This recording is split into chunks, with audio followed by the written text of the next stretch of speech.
Nuestro ponente de hoy, como saben, es don Bernardo Álvarez Herrera, secretario general de la Alianza Bolivariana para los Pueblos de Nuestra América Latina, ALBA, y presidente de Petrocaribe. Tenemos el honor de que haya aceptado presentarle la embajadora del Estado Plurinacional de Bolivia ante el Reino de España, doña María del Carmen Almendras, que además es la decana entre los embajadores del ALBA en España. La tribuna es suya.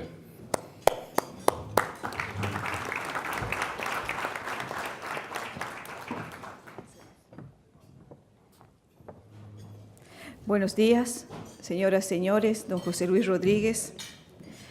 A la vez de ser un honor, es un verdadero placer presentar a un colega, a un amigo, a un hermano latinoamericano que posee extraordinarias cualidades personales, caracterizadas por su respeto, por su cercanía, por su calidez en las relaciones humanas. Aunque es difícil condensar en pocas líneas su trayectoria profesional, podemos decir que inició con una etapa de alta concentración en el ámbito universitario, desde el cual no solo impartió docencia e investigación, sino que asesoró académicamente a diferentes reparticiones de la administración pública dedicadas a la defensa nacional y el comercio exterior. Posteriormente, asumió funciones en el Ministerio de Energía y Minas en distintos cargos importantes. Por su conocimiento y experiencia, desde el año 2003, recibió la responsabilidad de representar como embajador de Venezuela ante los Estados Unidos durante las administraciones de los presidentes Bush y Obama. En el 2012, después de 8 años, da un salto al Atlántico para presentar nuevamente a su país ante el Reino de España. Luego de 2 años de intensa labor diplomática, retorna a Venezuela para ejercer el cargo de viceministro de Relaciones Exteriores para Europa. Y en la actualidad, desde el año 2013, ha sido designado como presidente de Petrocaribe para lograr la unión energética de la región del Caribe y es secretario ejecutivo de la Alianza Bolivariana para los Pueblos de Nuestra América, Tratado de Comercio de los Pueblos. Pues bien, se ha dicho mucho, hemos leído bastante en los medios de comunicación sobre el ALBA, no siempre de esa profundidad. Y desde la plataforma de integración de este organismo de integración y como secretario ejecutivo del mismo, nuestro apreciado amigo Bernardo tiene la alta e importante responsabilidad de ejecutar las decisiones y mandatos de los 9 países miembros que la integran. Por ejemplo, Venezuela, Cuba, Bolivia, Nicaragua, Mancomunidad de Dominica, Antigua y Barbuda, Ecuador, San Vicente y las Granadinas y finalmente Santa Lucía. En síntesis, es una alianza de orden político, económico y social que va en defensa de la independencia, la autodeterminación y la identidad de los pueblos que la integran.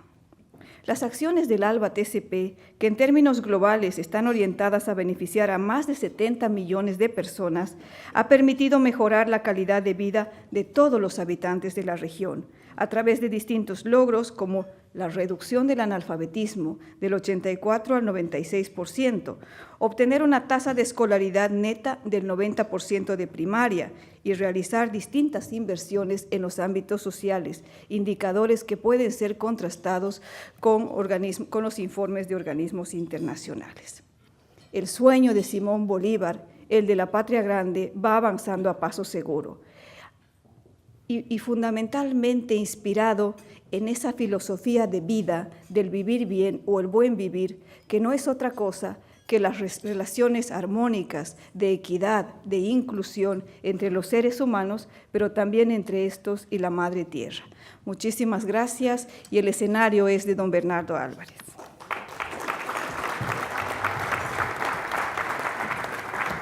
Buenos días.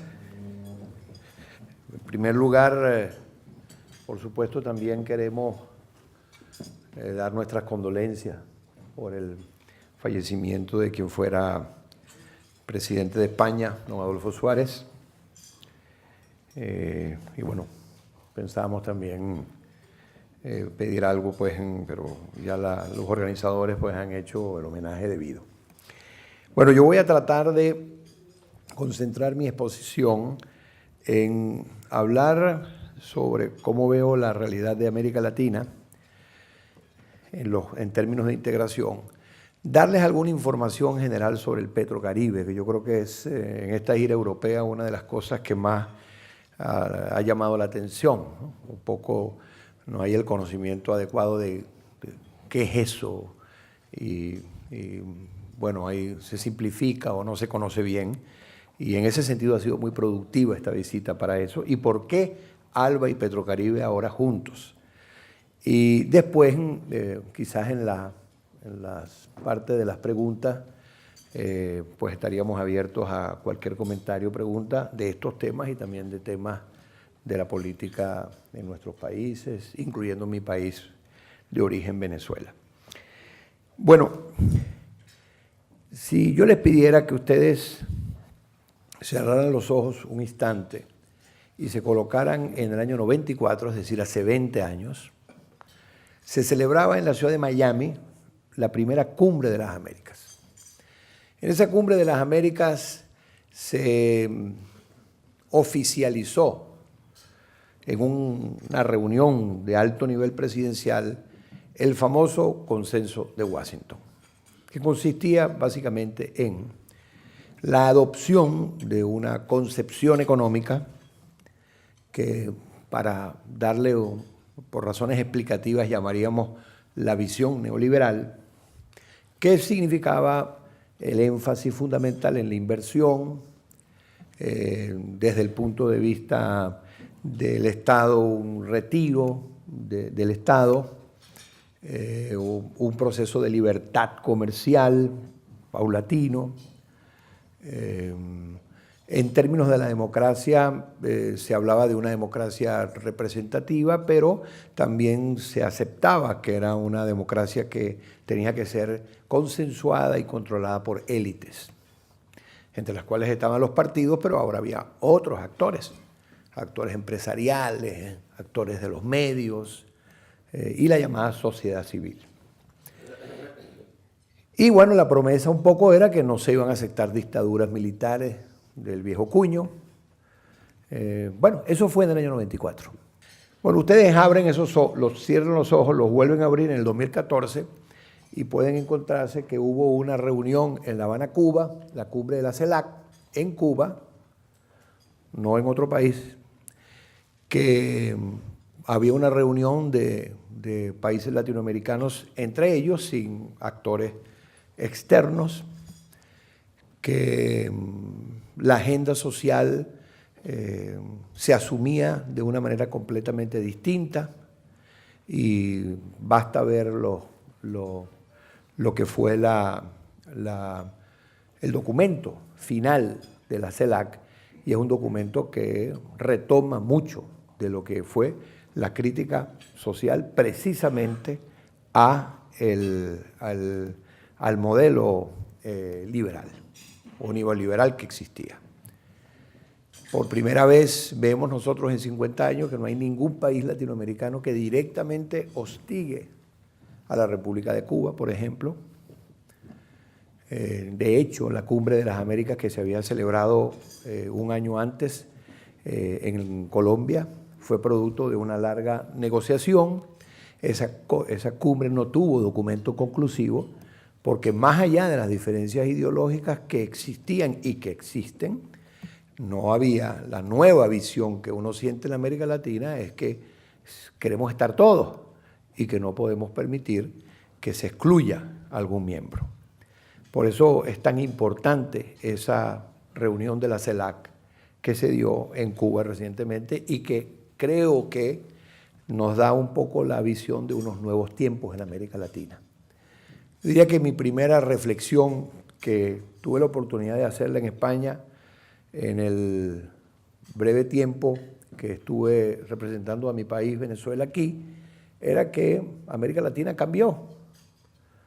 Decía yo con franqueza a algunos compañeros de los partidos políticos como el PSOE o el Partido Popular, que bueno, que cuando quizás iban a Venezuela no se encontraban con los interlocutores que ya ellos tenían, porque en los países andinos al menos hubo una transformación política radical, total, en cuanto a los actores políticos que están sobre la escena. Y que yo llamaba la atención en el sentido de que era necesario establecer esos diálogos, esas comunicaciones. Hay otras fuerzas políticas en España que han hecho un esfuerzo mayor o que por razones de la identidad ideológica, como Izquierda Unida, por ejemplo, han tenido mayor relación allá. Pero no se trataba en todo caso de tomar yo ninguna posición frente a mis preferencias ideológicas, sino ver la visión de América Latina y de mi país, en ese caso Venezuela, con relación a España. Entonces yo creo que ese es el primer elemento. En 20 años, del 94 al 2014, hay una transformación de América Latina. Hay nuevos liderazgos, hay un debate intenso, se reafirman una serie de principios de la soberanía, la independencia, la agenda social se incorporó en el discurso político de manera determinante, incluso en los gobiernos que uno podría llamar de centro o de centro derecha. Hay una revitalización de la política, hay unos niveles de participación que jamás pensábamos nosotros que se podían hacer.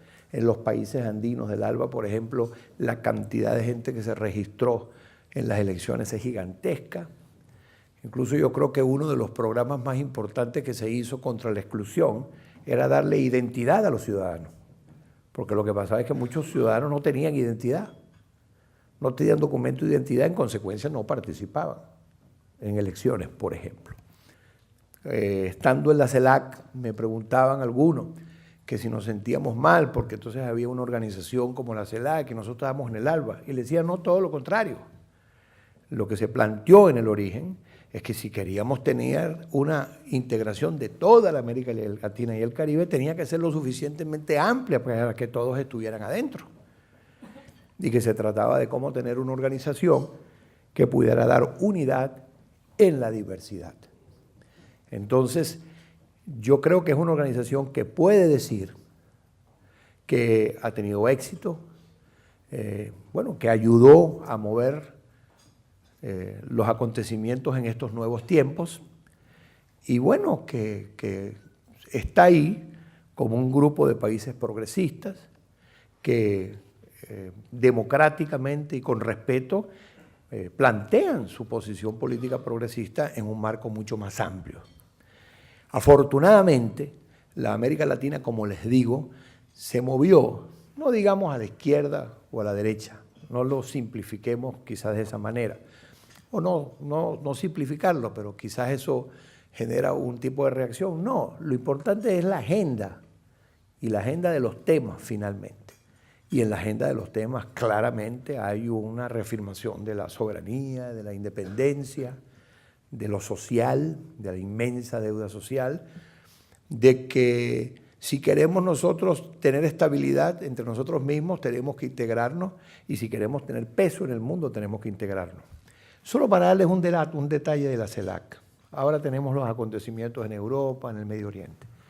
Bueno, la CELAC, uno de los elementos determinantes de su declaración es el consenso y el compromiso de todos nosotros para hacer de América Latina y el Caribe una zona de paz. Otra de las organizaciones que se ha creado es UNASUR. Yo creo que los cambios en los países andinos han sido determinantes para el UNASUR.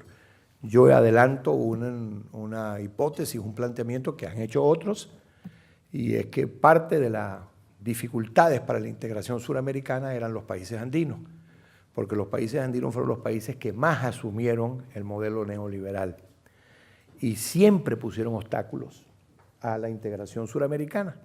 Y hoy en día vemos unos países andinos que han jugado un papel muy importante con sus peculiaridades en la integración suramericana.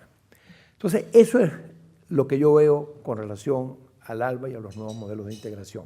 Yo quiero darle algunos datos de Petrocaribe. Petrocaribe es un acuerdo, una alianza firmada entre países. Y empezó en el 2005, es decir, tiene 9 años. Así como el ALBA hoy está cumpliendo 10 años, en diciembre del 2014 cumple 10 años y esperemos que los embajadores del ALBA en España y Petrocaribe hagan un acto muy importante aquí. Empezó en el 2005. De 2005 hasta el 2013 se han entregado 260 millones de barriles de petróleo o productos. Eso ha significado una factura de 24.000 millones de dólares. Y de esos 24.000 millones de dólares, 12.000 millones de dólares han sido entregados en facturas a largo plazo que se dan en unas condiciones muy especiales. 25 años para pagar, los 2 primeros años son años muertos, no se paga ni interés ni capital, y el interés de esa deuda es de 2%. ¿Okay? Yo no creo que haya habido en los últimos años un modelo de cooperación con los países que tenga esas características. Cuando uno ve, y ahí están los datos, el crecimiento económico y el índice de desarrollo humano, para decir solamente dos, vemos que en los años de la crisis, es decir, en los que nos interesan a nosotros, desde 2004 hasta ahorita, las economías de todos los países del ALBA y Petrocaribe han crecido. Los tamaños de la economía al final son 25% mayores, en todos, en algunos mucho más. Y el índice de desarrollo humano no ha dejado de crecer.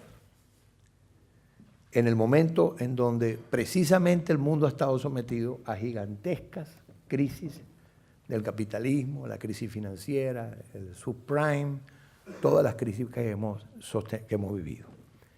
¿Cómo empezó esto de Petrocaribe? Yo recuerdo que cuando nosotros llegamos al gobierno en el 98, empezamos a trabajar para mejorar los precios. Nosotros hablábamos de precios justos. A mí me tocó en el ministerio firmar contratos, no contratos, sino uno tiene que firmar en el ministerio las regalías de barriles que nosotros vendíamos a $5 por barril en Venezuela. Eso llevó a que el país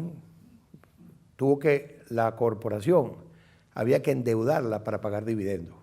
O sea, ¿qué compañía se endeuda para pagarle dividendos a sus accionistas? Como una locura, ¿no? Bueno, pero empezaron a subir los precios. Y empezaron todos los países de América Latina y del Caribe, sobre todo los más débiles, a llamar y a decir, bueno, está bien, muy bien que ustedes busquen unos precios justos para sus materias primas. Pero, ¿qué pasa con nosotros que estamos siendo directamente afectados y somos economías que tenemos ciertos problemas?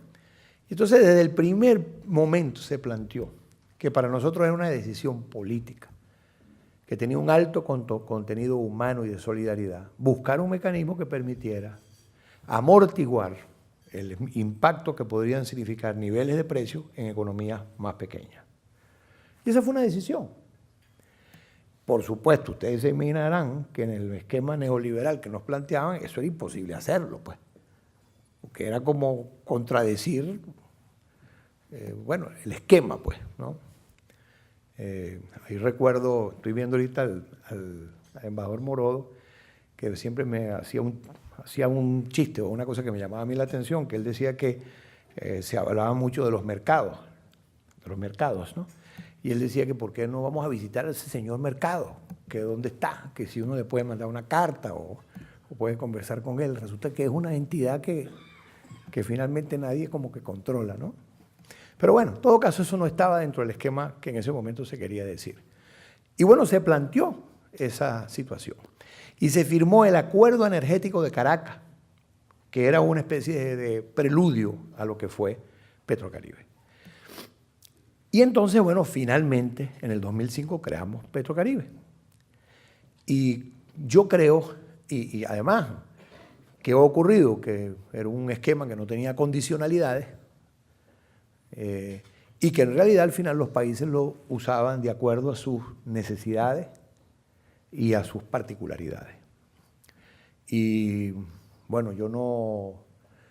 dicen esto es una cosa generosa. No, yo creo que es una decisión política. Y una decisión política que tiene un contenido humano, sí lo tiene. Pero una decisión política de que si estamos buscando un equilibrio, Si estamos buscando un proceso de integración, pues todos tenemos que poner en ese modelo de integración lo que tengamos. Y Venezuela en particular tiene unas inmensas reservas energéticas. Además, buena parte de esos países ya eran clientes nuestros. Bueno, esa política incluso llevó, como ustedes saben, en el caso de los Estados Unidos, a aprobar un proyecto que ha tenido un gran impacto y nosotros vendemos desde Venezuela lo que llaman el combustible de calefacción a sectores de la costa este de los Estados Unidos. Combustible de calefacción normalmente está relacionado con sectores más empobrecidos. Y bueno, también la crisis generó un aumento de precios muy grande y se hizo un programa a través de una empresa que tenemos en los Estados Unidos, que tiene Venezuela en los Estados Unidos, para dar asistencia con combustible de calefacción a los sectores verdaderamente más pobres de la zona este de los Estados Unidos. Porque además la relación con los Estados Unidos no es solo la relación de poder, sino es una relación, incluso es un país en donde están viviendo 40 millones de latinoamericanos en este momento. Hay algunos latinos muy brillantes, pero también hay mucha clase trabajadora que está allá, pues. Bueno, así empezó Petrocaribe. Y indudablemente ha generado una nueva dinámica de integración completamente desconocida hasta este momento. Se tienen refinerías conjuntamente, ha habido proyectos de naturaleza social muy grandes, y esa factura que se financia debe permitir a los países en el corto plazo ajustar sus presupuestos, pero en el mediano plazo ayudar a la situación social y generar actividad económica que permita el pago, la sostenibilidad del proyecto. Como ustedes entenderán, esos barriles de crudo que se ponen ahí, Venezuela, que es quien los está poniendo, no está esperando obtener de ellos el mejor precio del mercado internacional, pero que se sostenga el proyecto de esto. Eso ha llevado a la construcción de tanques de almacenamiento, terminales, tienen negocios en refinerías. Desde el punto de vista social, en algunos países ese dinero ha permitido casi financiar un 70-80% del gasto social de esos países, etc. Y ahora vamos a esta unión ALBA Petrocaribe. Hemos avanzado mucho en lo social, hemos avanzado mucho en lo energético. Ahí hay unas nuevas fronteras, que son las fronteras del gas. El Caribe necesita gas y va a necesitar gas en el futuro. Por cierto, esto ha llevado también a un acercamiento muy importante en dos actores petroleros que estaban de espaldas, que eran Trinidad y Venezuela. Y hoy en día Trinidad y Venezuela han firmado la unificación de yacimientos que comparten de gas. Por primera vez en el hemisferio, en el continente americano, se logra una unificación de yacimientos en el mar entre Venezuela y Trinidad. Venezuela provee a través de Petrocaribe el 49-50% del mercado del Caribe, el otro 50%, hay una parte fundamental que viene de Trinidad, que es el otro actor energético importante, y una pequeña parte que viene de los Estados Unidos, etc. Esto de Petrocaribe nos ha llevado a nosotros a encontrarnos con situaciones muy particulares. Nosotros tenemos ahí un trabajo muy fuerte en Haití, que una de las cosas que yo he conversado en esta gira, incluso ayer a la Unión Europea, cuando conversábamos, le planteábamos, bueno, ¿por qué no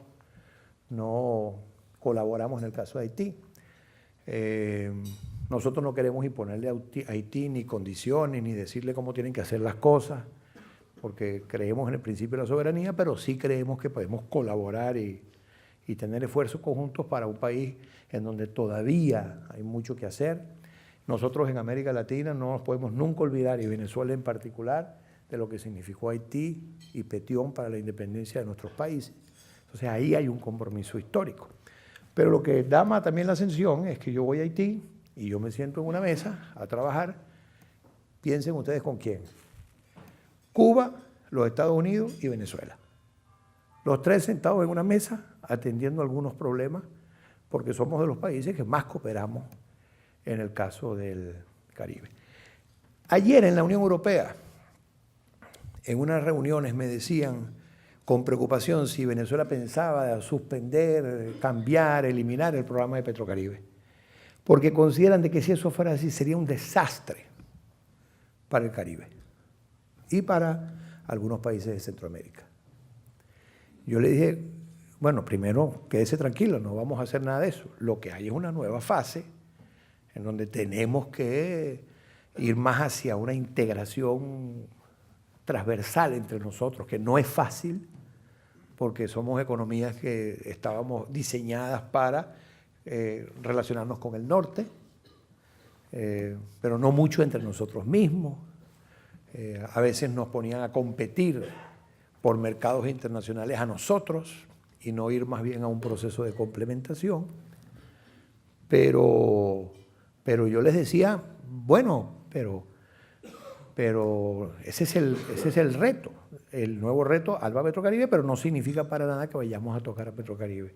Y les decía yo, pero bueno, qué interesante que ustedes consideren también que un esquema de cooperación, que yo les pido de verdad, no podemos olvidar que el crudo viene de Venezuela, pero esto tiene una vida que ya va más allá de Venezuela, porque esto es una cosa que la han asumido los países como algo propio de ellos.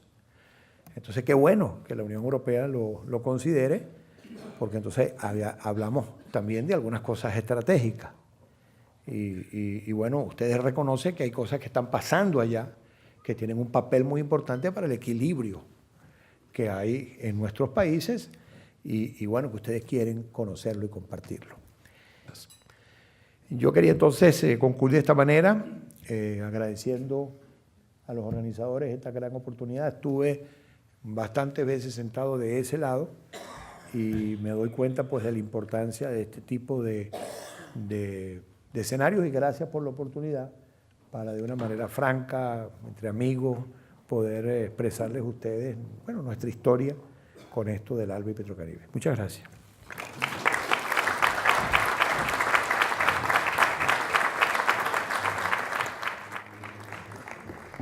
Alberto Puertas, ¿cómo pueden reconducirse los efectos de las expropiaciones de empresas españolas llevadas a cabo en un país de la Alianza, en Bolivia? ¿No piensa usted que sería conveniente el pago inmediato de un justiprecio para restaurar la confianza y la seguridad jurídica en ese país de la Alianza por un tema que proyecta de alguna manera su sombra sobre los demás países de ALBA? Mire, hay un punto importante, ¿no? En estos cambios que ocurrieron en América Latina y en el caso de los países andinos con particularidad, ¿no? Y el tema de los recursos naturales. La política neoliberal fue una política que tenía unas características muy particulares para el manejo de los recursos naturales. Básicamente nos ponían a competir a nosotros por el capital. Y yo creo que hay una reafirmación del papel soberano de los estados en el control de los recursos naturales y en su fiscalidad. Nosotros, en el caso de Venezuela y en el caso de nuestros países del ALBA, no hubiésemos podido lograr los éxitos que hemos logrado en lo económico, en lo educativo, etcétera, si no hubiésemos controlado los recursos naturales. Y a través de políticas fiscales diferentes, haber logrado que la retribución para el propietario del recurso natural haya aumentado de forma tal que nos permitió a nosotros, dueños de esa renta finalmente, poder transferirla a la sociedad en términos de servicio. Entonces ese es un primer punto. El segundo punto, claro, lo que pasa con el justiprecio es que a veces no hay un acuerdo en cuánto valen las cosas.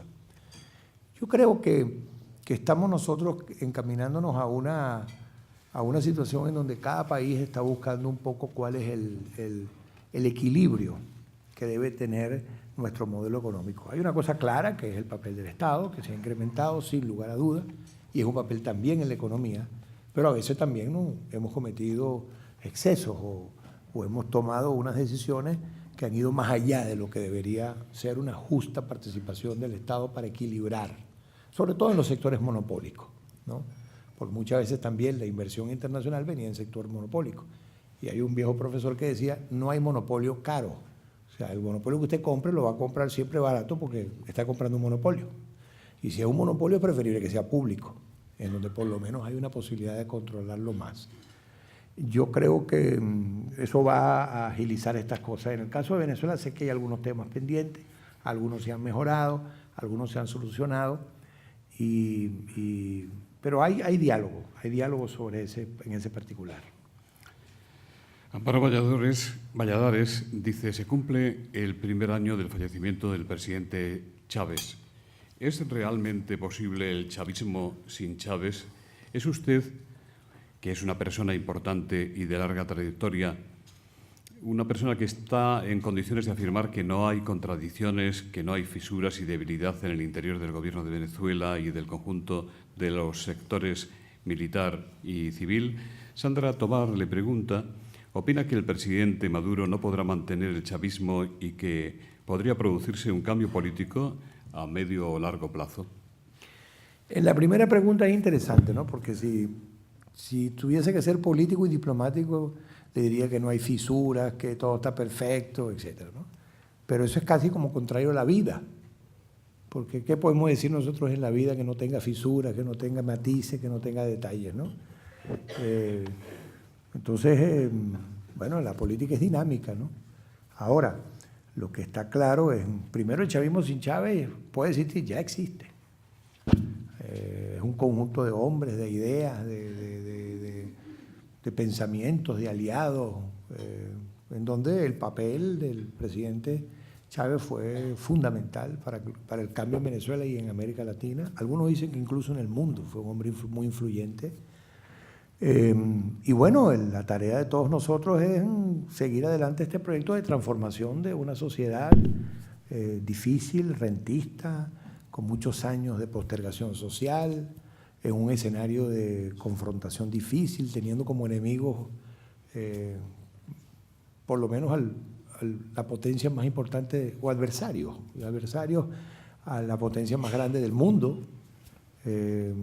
Los medios, aquí en España siempre me envían un análisis de medios, ¿no?, sobre Venezuela. Entonces, pueden haber en la prensa española 30 noticias sobre Venezuela al día. En algunos casos hay 7 sobre Alemania. Yo me pregunto qué es más importante para España, Venezuela o Alemania. Y de esas 30 noticias sobre Venezuela, sabe que uno no la mide no porque sean favorables, o sea, no porque sean buenas o malas, porque eso no es la forma de medirlo, sino porque sean positivas o negativas, o equilibradas. Y normalmente el 90% de las noticias son desequilibradas, ¿no? Entonces, es también muy difícil esa situación. Yo creo que en la situación actual que se vive en Venezuela, no ha habido de parte del sector militar, que siempre es importante, el más mínimo movimiento o situación de ningún tipo. Hay un respaldo a la Constitución y al gobierno legítimo. Los empresarios están sentándose con el gobierno para discutir todos los temas. Las iglesias, que como ustedes saben son muy importantes, algunos medios también lo están haciendo, y un sector de la oposición. Hay otro sector de la oposición que tiene una visión más radical y que, bueno, tiene el apuro de no querer esperar los tiempos constitucionales. Y sobre todo lo que tenemos que todos condenar es la violencia. Le preguntan también qué alcance puede llegar a tener la secuencia de enfrentamientos en el seno de la OEA y de UNASUR a propósito de la situación política en Venezuela. También le preguntan si fue una buena idea impedir la semana pasada que hablara en la OEA la diputada opositora venezolana María Corina, que ha alcanzado mayor notoriedad incluso de la que hubiera podido conseguir compareciendo ante el Consejo. Si les preocupa el deterioro de la imagen internacional de Venezuela, ¿no cree usted que sorprenden a los medios internacionales las imágenes de los mítines, digamos que altisonantes del presidente Maduro, que vistas en Venezuela pueden gustar a más de medio país y a sus aliados, pero que fuera se explican quizás peor? Claro, el tema de Venezuela en los medios es ya un tema que se han escrito tesis. Incluso aquí hay algunos periódicos importantes de este país que se niegan a publicar opiniones balanceadas sobre el caso venezolano. Me refiero al diario El País. No voy a decir quién, pero ambos saben.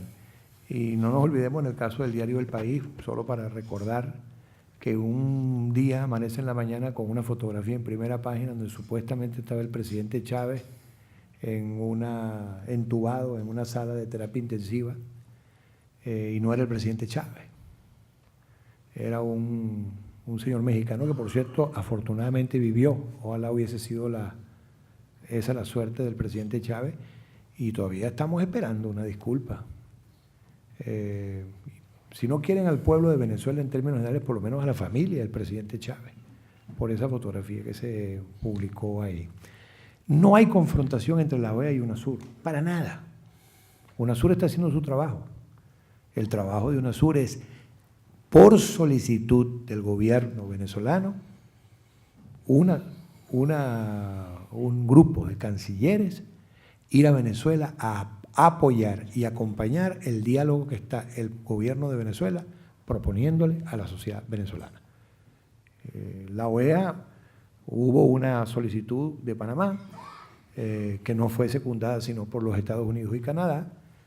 Creo yo que también eso llama a pensar de cómo ha cambiado el continente.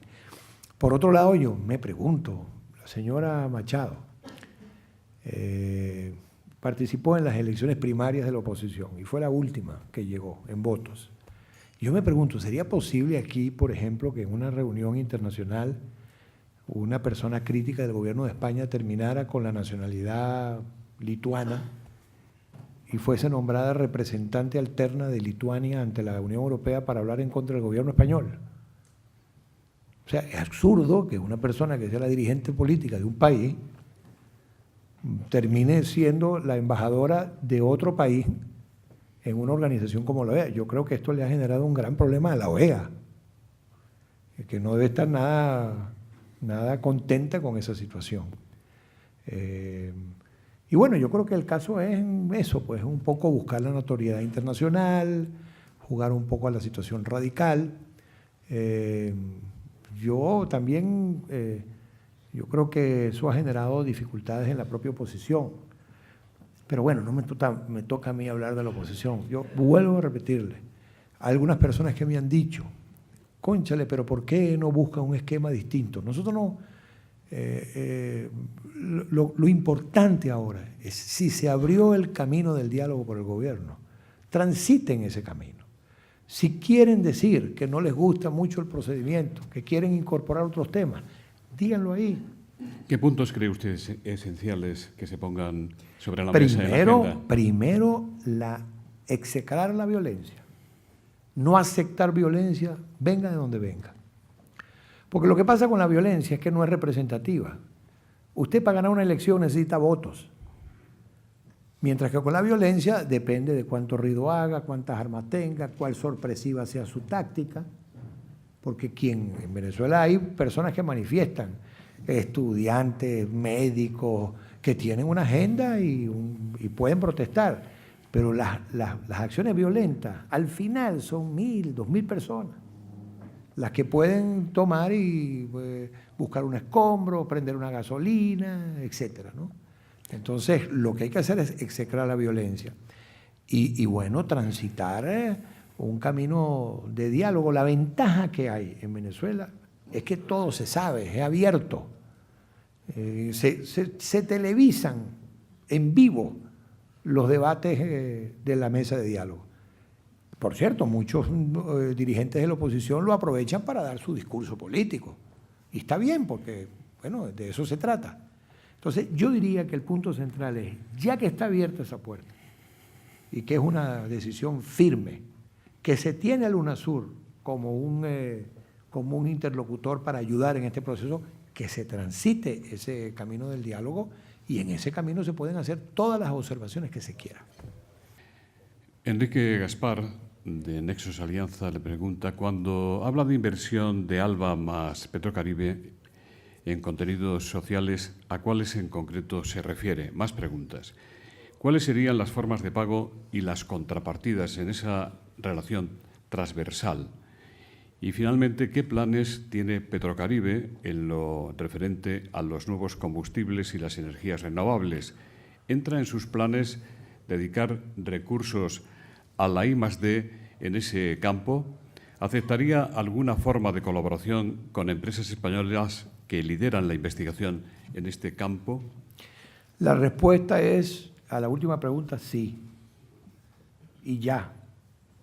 Búsqueme al final y estoy seguro que interpreto también a la embajadora y al resto de los colegas embajadores del ALBA. Si ustedes quieren, el gran desafío nuestro es ese, el de la investigación y el desarrollo. Ecuador está haciendo pasos muy importantes, muy importantes. El Perú también ha hecho cosas interesantes en ciencia y tecnología. Una de las cosas que ponemos sobre la mesa para la relación del comercio intra-ALBA Petrocaribe es la compensación venezolana. Les pongo un ejemplo. Nosotros tenemos compensación de la República Dominicana en algunas materias, y la materia prima de eso a veces viene de países del Asia. Bueno, que la materia prima de esas cosas que se compensan para Venezuela pueda venir, por ejemplo, del Ecuador, o de Bolivia, o de Nicaragua. Centroamérica tiene la ventaja de que Centroamérica ha tenido mucho comercio entre ellos. El SICA, que es el organismo de integración centroamericana, es muy activo y podemos aprender mucho de ello. El Caribe Oriental, todos los países del Caribe Oriental están o pidieron acceder al ALBA, es decir, todos esos países que tienen una moneda común, un espacio común, ellos tienen un cierto elemento de integración. Se creó, y eso lo puedo anunciar aquí, una empresa comercializadora que se llama Consurca, porque se hicieron los estudios para la zona ALBA Petrocaribe. Una cosa son los estudios y otra cosa es que exista la posibilidad de hacer ese comercio transversal. Y esta comercializadora, que la tenemos en PDB Caribe, es una comercializadora no petrolera, o sea, una empresa no petrolera que tiene toda la capacidad de asociarse con todos los privados o entes públicos que quiera y que pueda. Entonces lo que se está haciendo es por país generar estas comercializadoras. Hicimos un mapa de mercancías en el caso del ALBA y de Petrocaribe. Lo hicimos ALBA, ahora lo estamos entendiendo a Petrocaribe. Es decir, un país como Nicaragua importa A, B o C. Y bueno, ¿de dónde en América Latina podría producirse, o ya se produce, o podría haber la posibilidad de que se produzca eso en el corto plazo? Entonces, ahí a moverse. Estamos trabajando muy duramente en lo que es transporte y comunicaciones. Ahí lo conocerá nuestro querido amigo Hidalgo y otras personas, las dificultades que hay en la interconexión. Entonces, bueno, nos salvamos un poco en Petrocaribe porque tenemos algunos buques y algunas facilidades para hacer ese comercio, pero es necesario desarrollar el transporte y las comunicaciones, y ahí no hay ningún problema en que eso se pueda hacer con los privados.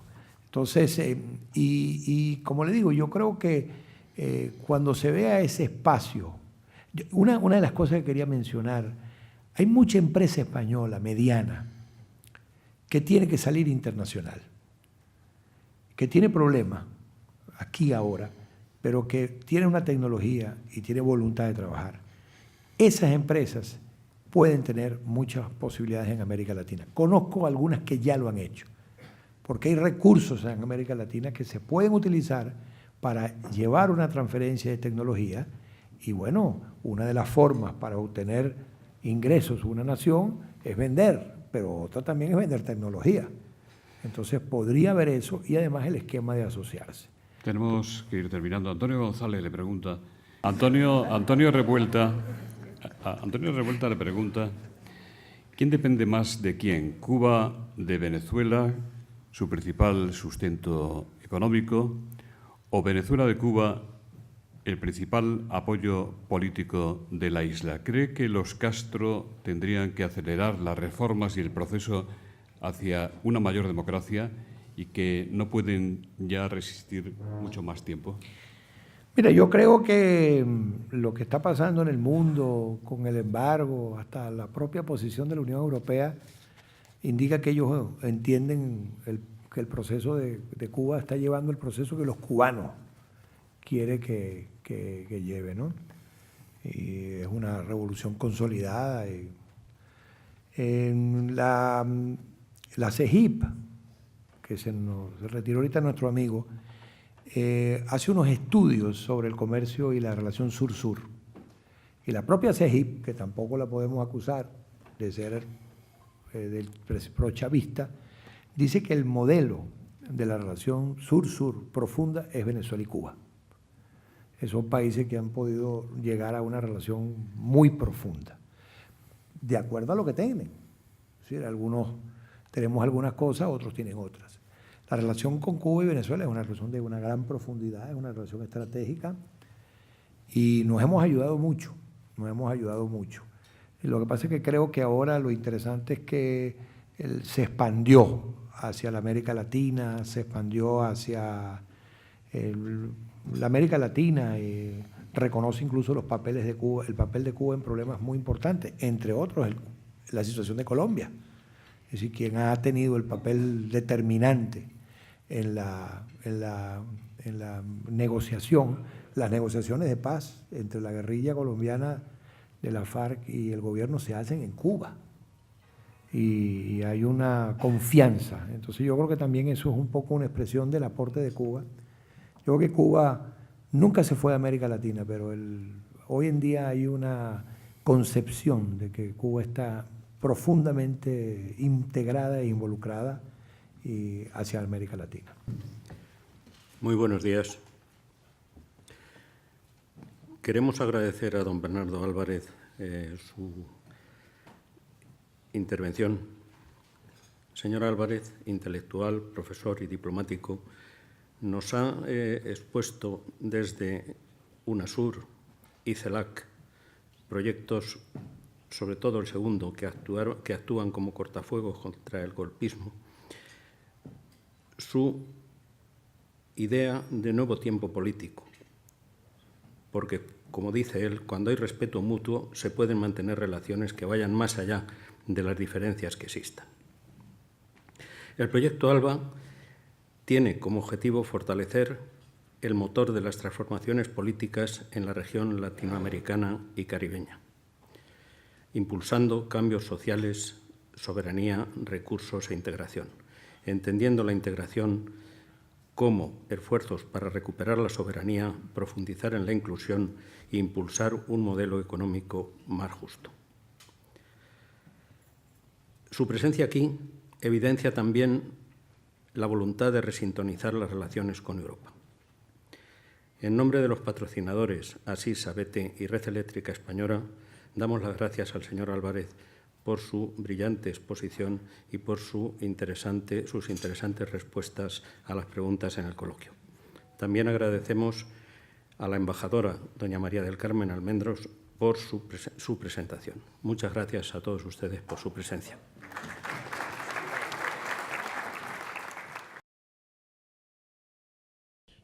Y fue muy satisfactoria la respuesta a la convocatoria, el interés que hay por conocer de los representantes legítimos, de las políticas que van más allá de lo interno a expresar lo que es el ideal de una democracia como la nuestra, que es inclusiva, participativa, protagónica, bolivariana, que es lograr una relación en base a la solidaridad, a la cooperación entre todos los pueblos.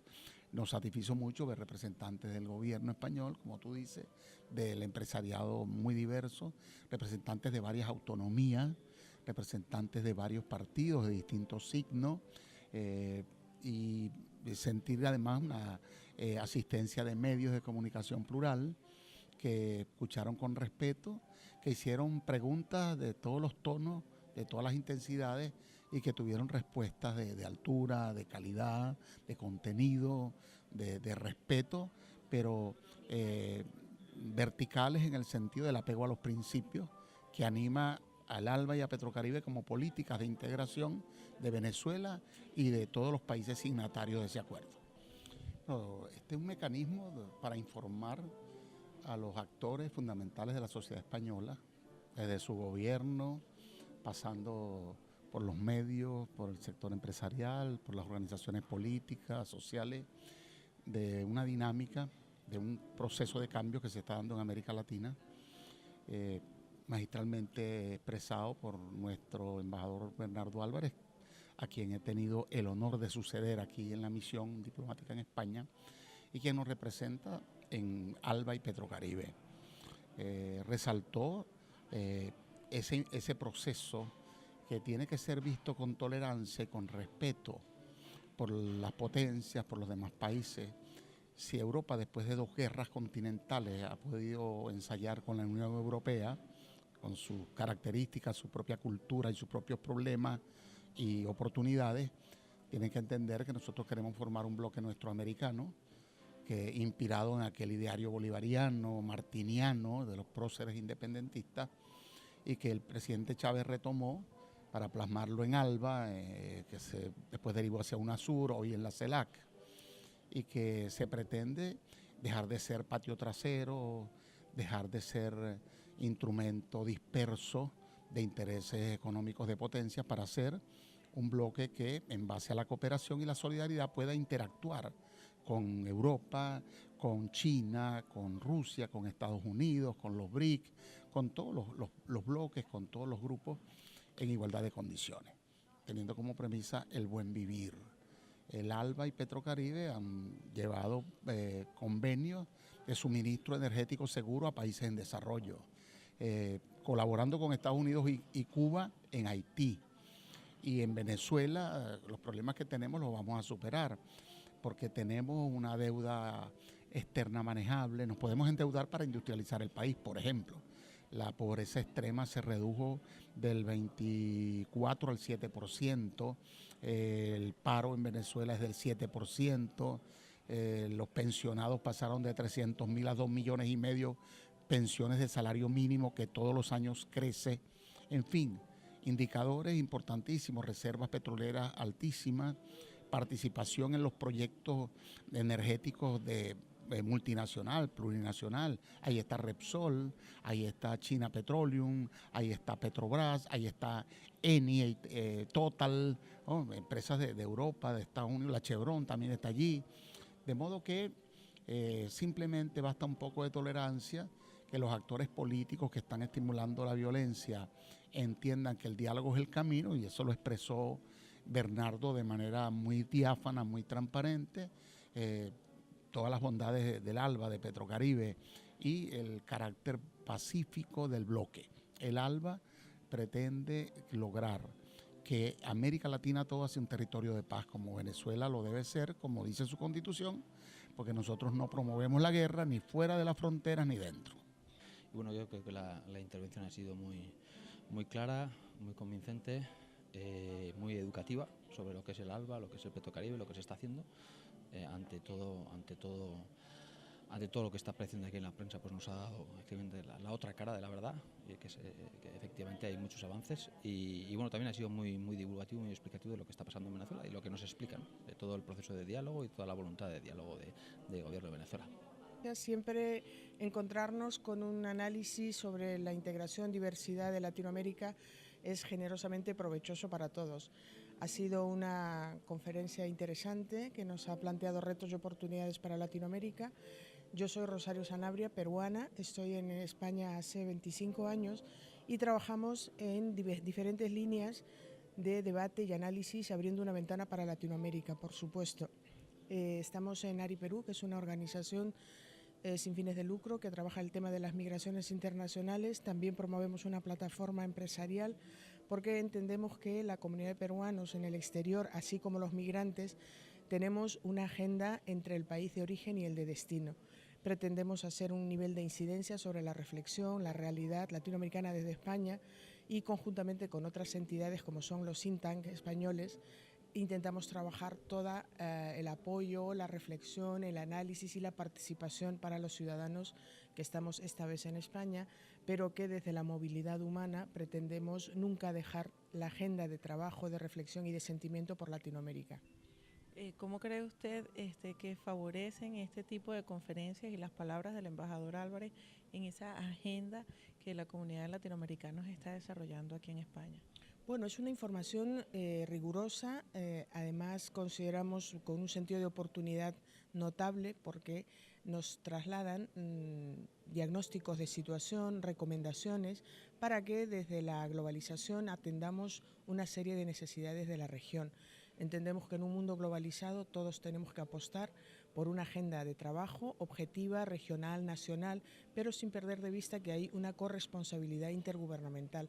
La información que nos trae, muy puntual sobre todo el trabajo regional, interinstitucional, desde luego es una apuesta para poder agendar y señalar una hoja de ruta que como latinoamericanos desde Europa tenemos que asumir, incorporar como línea de trabajo prioritaria, y porque además nuestro sentimiento, nuestro corazón está con Latinoamérica y cada uno de los países que la integran.